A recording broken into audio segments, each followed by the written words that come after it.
नमस्कार, मैं हूं संजय शर्मा। आप देख रहे हैं 4 PM।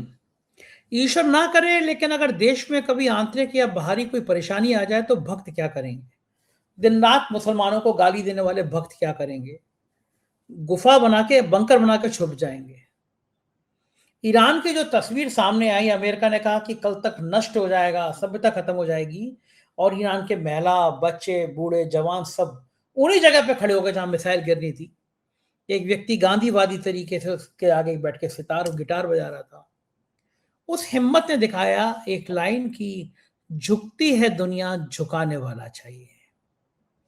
जो ईरान भक्तों को बहुत बुरा लग रहा था क्योंकि वो मुस्लिम देश है, आज उन भक्तों के बहुत जोर से मिर्ची लगी होगी कि ट्रम्प चचा उस ईरान के आगे गिड़गिड़ा रहे हैं।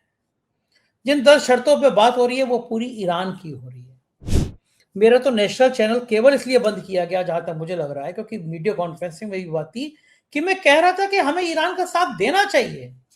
खामनेई साहब की मौत के बाद देश के प्रधानमंत्री को एक निंदा करनी चाहिए। मेरा नेशनल चैनल बंद कर दिया गया। जब मुझसे मंत्रालय के अफसरों ने वीडियो कॉन्फ्रेंस करी, वो मुझे ज्ञान देने लगे कि मुझे अमेरिका के खिलाफ क्यों बोला, मैंने ईरान का साथ क्यों दिया।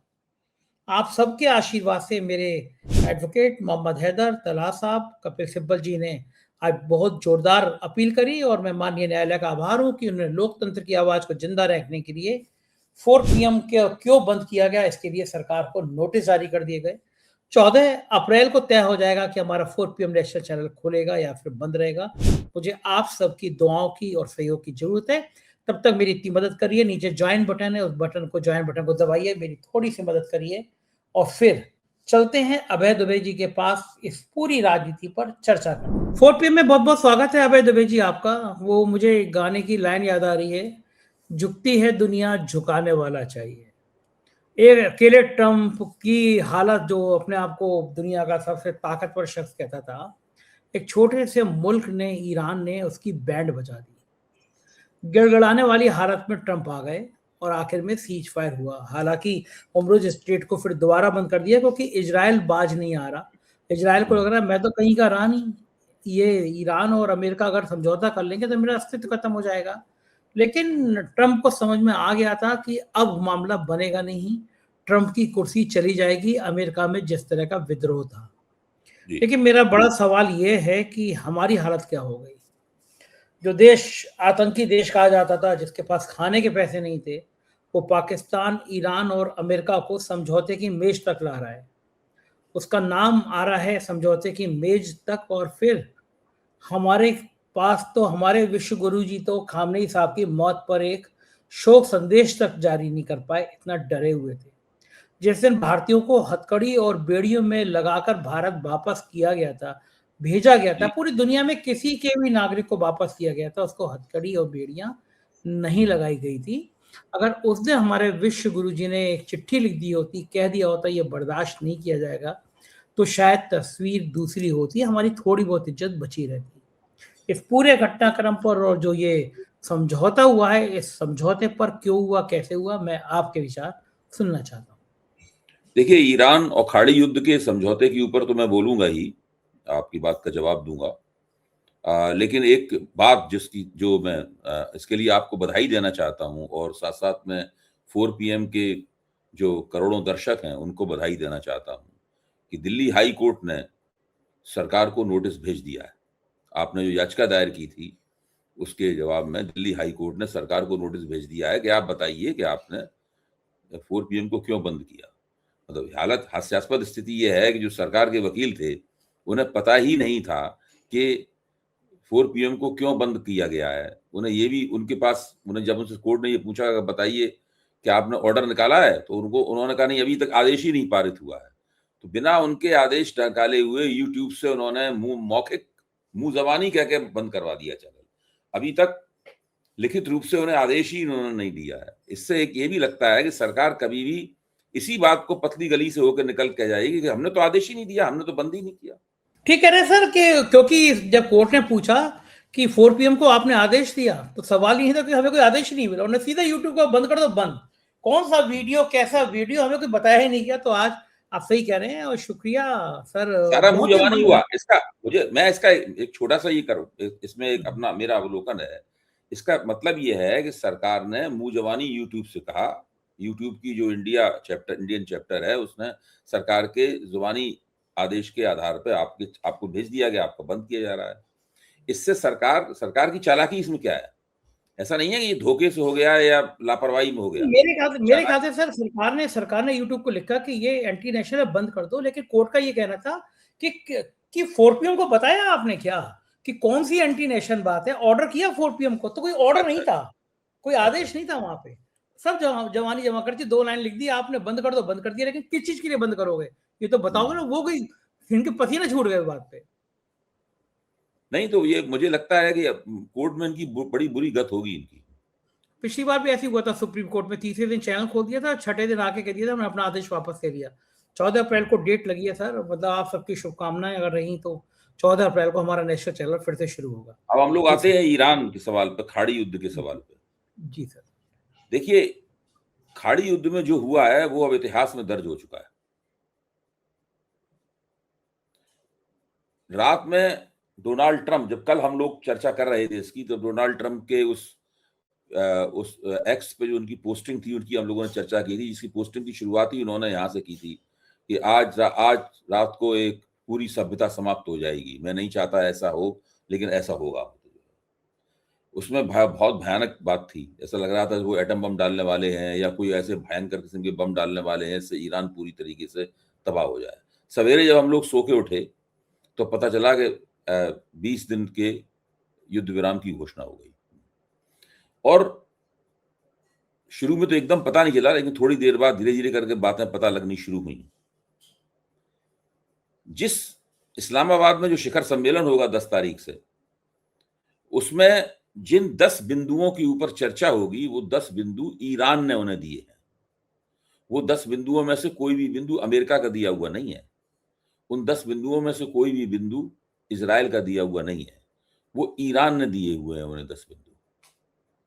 मैं तो चाहता हूं कि 4PM के जो दर्शक हैं, उन 10 बिंदुओं को ठीक से जानें। और मैं, अगर आप इजाजत दें, तो मैं उन 10 बिंदुओं को जी बिल्कुल बिल्कुल सर। एक फटाफट पढ़ देता हूं उसको, क्योंकि वो बहुत जरूरी है। उससे पता लगता है कि इतिहास किस किस बात पे बना है। मैंने इसलिए नोट करके रखा हुआ है उसको। सुनिए, होर्मुज जलडमरू मध्य पर नियंत्रण रहेगा और जो प्रोटोकॉल बनेगा वो उसमें ईरान के सशस्त्र बलों के समन्वय और निगरानी में जहाजों की सुरक्षित आवाजाही होगी।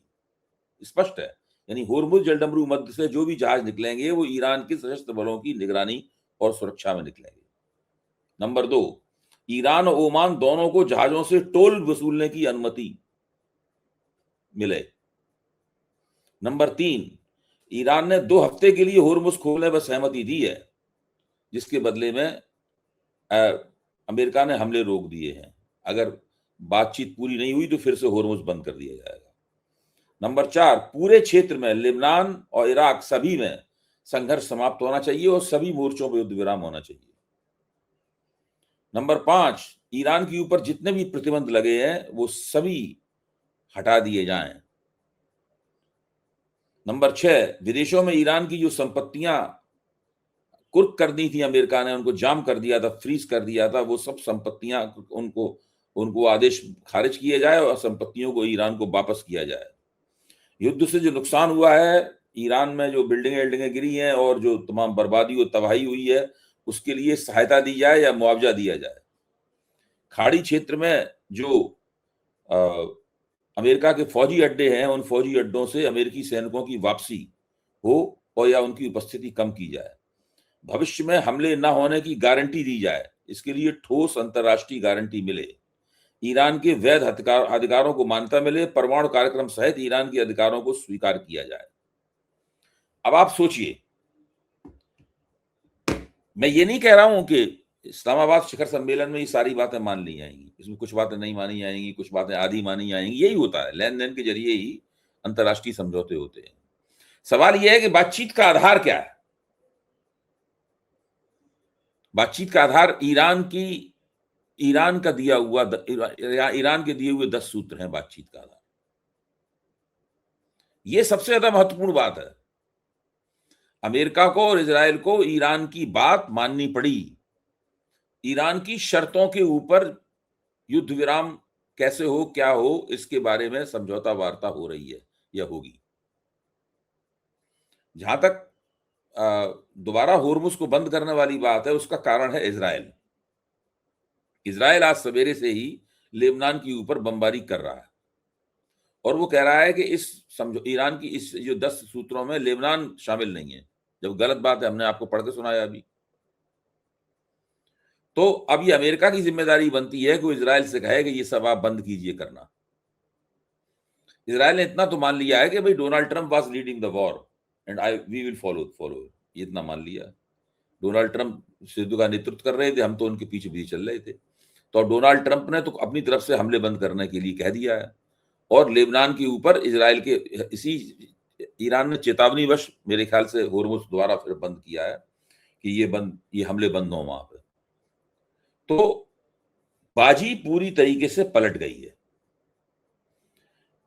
डोनाल्ड ट्रंप जिन जिन उद्देश्यों को लेकर इस युद्ध में उतरे थे और इन्होंने ईरान के ऊपर युद्ध थोपा था, उनमें से एक भी मकसद उनका पूरा नहीं हुआ है। ईरान युद्ध से पहले घाटे में था, आज की तारीख में ईरान फायदे में है। एक बड़ी अच्छी टिप्पणी किसी ने की गई कि ईरान के पास उसका एनरिच्ड यूरेनियम भी है, संवर्धित यूरेनियम भी है, ईरान के पास उसकी मिसाइलों का भंडार भी है और एक तीसरा हथियार और आ गया ईरान के पास, होर्मुज जलडमरू मध्य। जब वो चाहेगा उसको बंद करके ऐसा दबाव बनाएगा जिसका कोई जवाब नहीं है।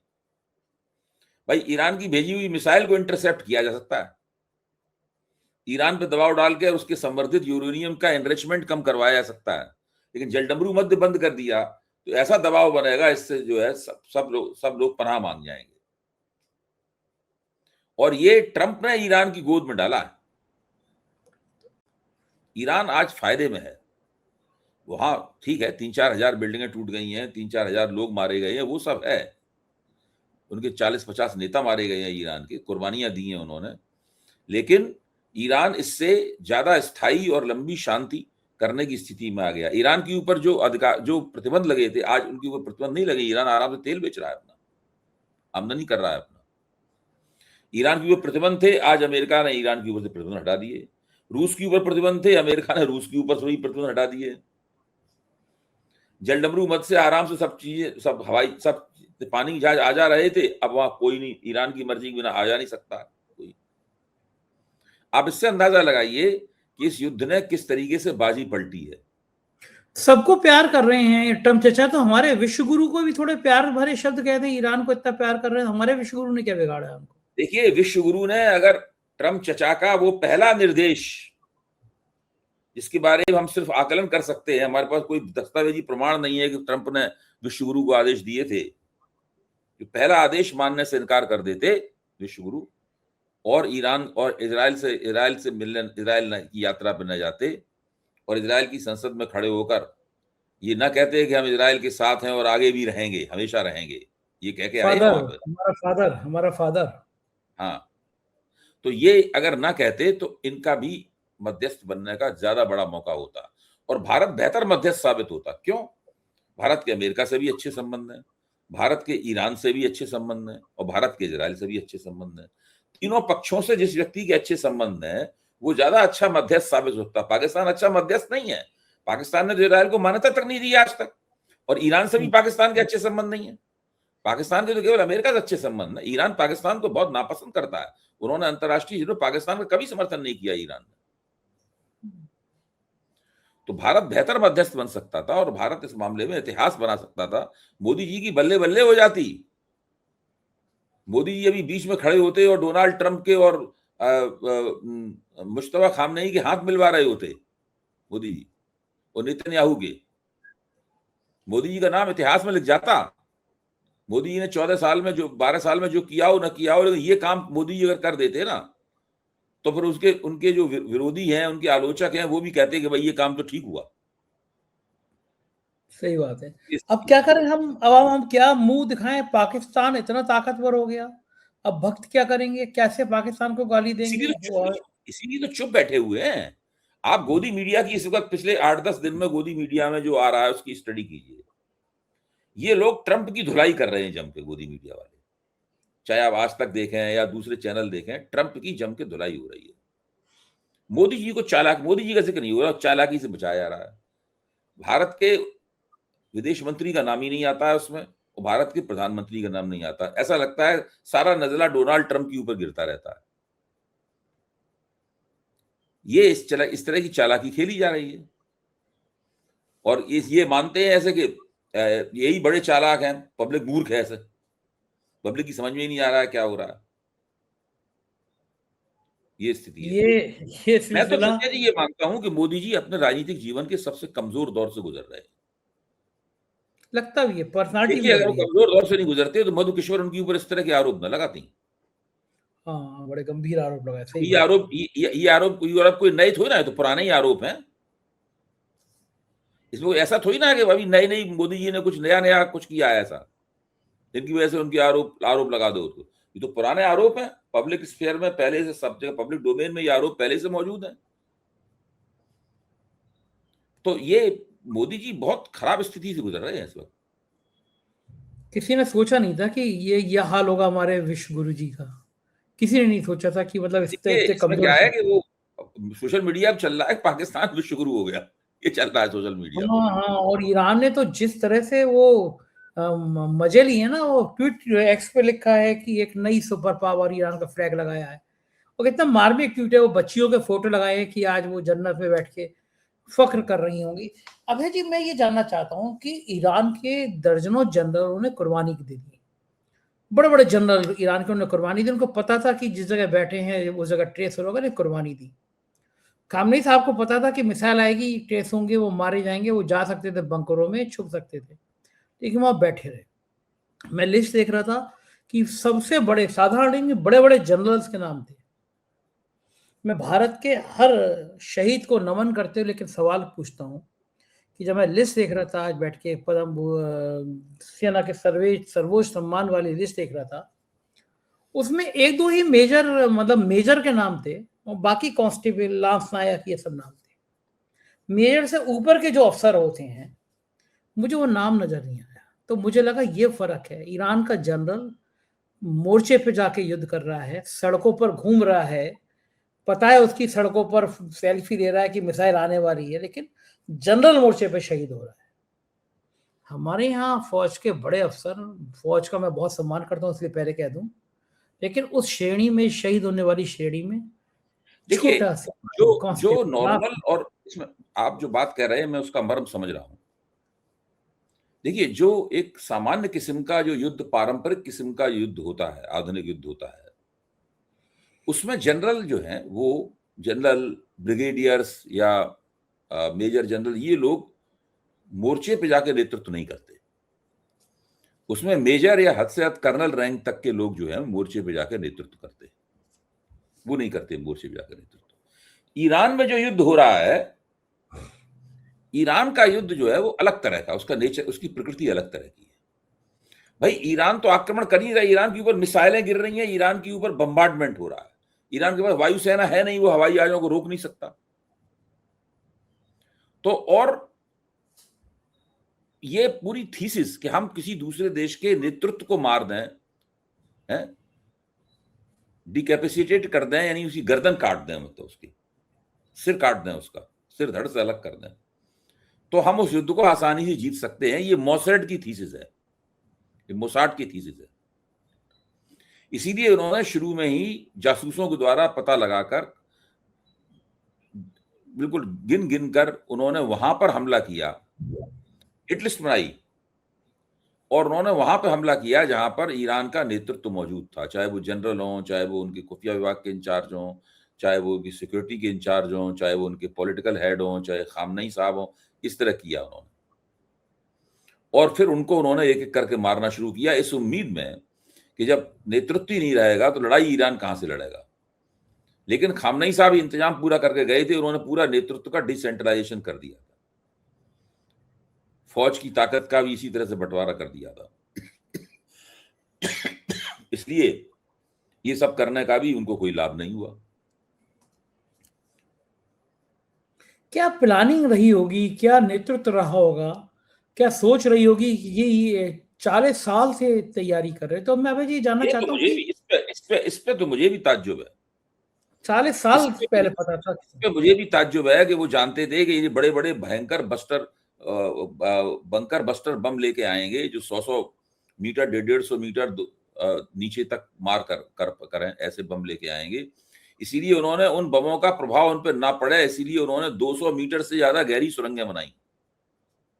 देखिए, हर देश में सुरंगें बनाई जाती हैं। हमारे कई जनरलों ने बताया कि हमारे यहाँ भी सुरंगें हैं कई जगह। लेकिन ईरान ने ये सोच के कि 200 मीटर नीचे गहरी सुरंगों का जाल किसी ने नहीं बनाया जो ईरान ने बनाया। उसकी सारी मिसाइलें, सारा एनरिच्ड यूरेनियम वहां रखा हुआ है, वहीं से निकाल के वो लॉन्च करता है। मुझे कहना नहीं चाहिए, लेकिन तो अगर कभी कुछ ऐसी उसने खास स्थिति, ऐसा किया है जो इन्होंने कभी सोचा भी नहीं था। अबे जी मुझे कहना नहीं चाहिए, लेकिन आप सोचिए, कल्पना करिए कि कभी ऐसी स्थिति आ जाए कि भारत पे कोई खतरा हो, अंदरूनी भारी, तो ये जो भक्त है ना, जो ये क्रांति करते हैं, हम दुनिया में फतेह कर लेंगे, ये जैसे ईरान के लोग खड़े हो गए थे, श्रृंखला बना के खड़े हो गए थे उन जगह पे, महिलाएं थी, बच्चे थे, बुजुर्ग थे कि आइए मिसाइल गिरेगी, हमारा सीना हाजिर है। हमारे जरा सी बात हो जाए, पहलगाम हमले के बाद किसी भक्त ने जाके कश्मीर में ये नहीं कहा कि हम घर खरीद लेंगे यहाँ पे, जो धारा 370 लगाई गई थी भाई, और गोदी में भक्तों का काम तो ये है कि असहाय गरीब मुसलमान को पकड़ के मार दो, लिंच कर दो उसको, जो जो गाय काटने मतलब के लिए ले जा रहा था, या ये हमारी लड़की भगा ले जा रहा था, ये लब जिहाद कर रहा था, उसमें डंडे मारो उसको जाके, या वो जो प्रेमी दिवस होता है वैलेंटाइन डे, उसमें जाके पार्कों में जाके मारपीट करो, चाटेबाजी करो लड़के लड़कियों के साथ। तुलसी दिवस मना दो, उसी दिन तुलसी दिवस मना दो। ये तुलसी दिवस मनाओ, और कहीं भी बैठ के हनुमान चालीसा पढ़ने लोगों। एक और काम ये करते हैं, अगर आपसे नाराज हो जाएंगे तो आपके दफ्तर के सामने हनुमान चालीसा पढ़ने लगेंगे आके। तो ये पता नहीं हो, ये नहीं पता हो हनुमान जी किसके पुत्र थे, हनुमान जी ने क्या क्या किया, ये सब कुछ नहीं पता होगा उनको, लेकिन नहीं मालूम, बिल्कुल अकल से पैदल है। ये मुहावरा भी इन पे फिट नहीं है, अकल से पैदल है। देखिए, अब अकल आप में होगी तभी तो पैदल चलेगी भाई। इसका मतलब होगा कि आपकी अकल धीमे धीमे गति करती है, पैदल गति करती है। वो मोटरसाइकिल पे सवार नहीं है अकल, हवाई जहाज पे सवार नहीं है अकल, कार पे सवार नहीं है अकल, पैदल चलती है आपकी अकल है। लेकिन जब अकल होगी तब तो पैदल चलेगी। सही कह रहे हैं, इन लोगों ने मूर्खों का साम्राज्य स्थापित किया है। ये बिल्कुल जो मूर्ख ऐसे इस विचारधारा और इस राजनीति के समर्थक इतने बेवकूफ हैं जिसकी कोई सीमा नहीं है, और इन लोगों को शर्म भी नहीं आती किसी बात की। जिन लोगों ने डोनाल्ड ट्रंप के लिए यज्ञ किए थे, उन्हें आज शर्म से पानी पानी नहीं होना चाहिए। बिल्कुल ठीक बात है, बिल्कुल ठीक बात है, कायम है। शर्म आनी चाहिए कि वहां गए थे, वहां पे अमेरिका में हाथ उठा के आपकी बार ट्रंप सरकार का नारा लगा के आए। ये शर्म नहीं आनी चाहिए इनको। ठीक बात है, नहीं आती शर्म उनको है कि मगर आती शर्मिंदा है। हमारा प्रधानमंत्री इस तरह की ओछी हरकतें कर रहा है, हम लोग शर्मिंदा है। अच्छा, दूसरा भारत की राजनीति में बात करूंगा तो एक अकेले पवन खेड़ा ने उस जहर उगलने वाले मुख्यमंत्री के पसीने छुड़ा दिए बेचारा। घूम रहा है तो पवन खेड़ा का दूसरा वीडियो भी आ गया। अवेश शर्मा पगलाया हुआ घूम रहा है, उल्टी सीधी बातें कर रहा है। उसकी समझ में नहीं आ रहा है कि इन आरोपों का जवाब कैसे दें। और कहीं ना कहीं असम की राजनीति भी इन आरोपों की वजह से और हेमंत शर्मा के घबरा जाने की वजह से हिल भी रही है। पिछली बार 0.08% का ही तो अंतर था वोट का, इस बार तो लग रहा है कि जो गगोई 0.8% का 0.8, इस बार तो जो गगोई तीनों गगोई साथ में आ गए हैं। 25 सीटों का फर्क था, 0.8% का अंतर। कुछ भी हो सकता है इस बार असम का नतीजा भी हो सकता है। ठीक कह रहे हैं। ट्रम्प के मामले को देखकर आपको नहीं लगता, आप मेरी बात पे हंस देते हैं, मजाक उड़ाते हैं मेरी, मैं इस पे गंभीर होकर कहता हूं कि जब वक्त बुरा होता है तो ऊंट पर बैठे आदमी को कुत्ता काट लेता है। देखिए, हो नहीं, ट्रम्प को देखा ना आपने, बैठे उठा ईरान से लड़ बैठा आदमी है ना। ट्रम्प की समस्या ये है, मोदी जी का जब वक्त खराब होता है तो मोदी जी चुप्पी साध जाते हैं। आजकल बिल्कुल चुप है, मोदी जी बोलते नहीं है। मोदी जी की आवाज भी नहीं सुनाई देती कई दिन तक, हफ्ते 10 दिन, 15 20 दिन, महीना भर मोदी जी नहीं बोलते। ट्रम्प के साथ समस्या ये है कि बोले बिना रह ही नहीं सकता बंदा। सही बात है, यही हालत है। बहुत बहुत शुक्रिया अभय जी, बातचीत की आपने, थैंक यू सर। तो ये तो अभय दुबे जी, विस्तार से हमने चर्चा करी, और अभय दुबे जी के तो कहना है कि ये भक्त इतने डरपोक हैं, ये सिर्फ गरीब मुसलमानों को मार सकते हैं, वैलेंटाइन डे पे हिंसा कर सकते हैं, जो ट्रंप के लिए हवन कर रहे थे उन्हें डूब मरना चाहिए, लेकिन भक्त इतने बेशर्म है, उन पर कोई फर्क पड़ेगा नहीं। आप इस क्या सोचते हैं इस विषय में कमेंट करके जरूर बताइएगा, मुझे आपके कमेंट का इंतजार रहेगा। शुक्रिया, थैंक यू।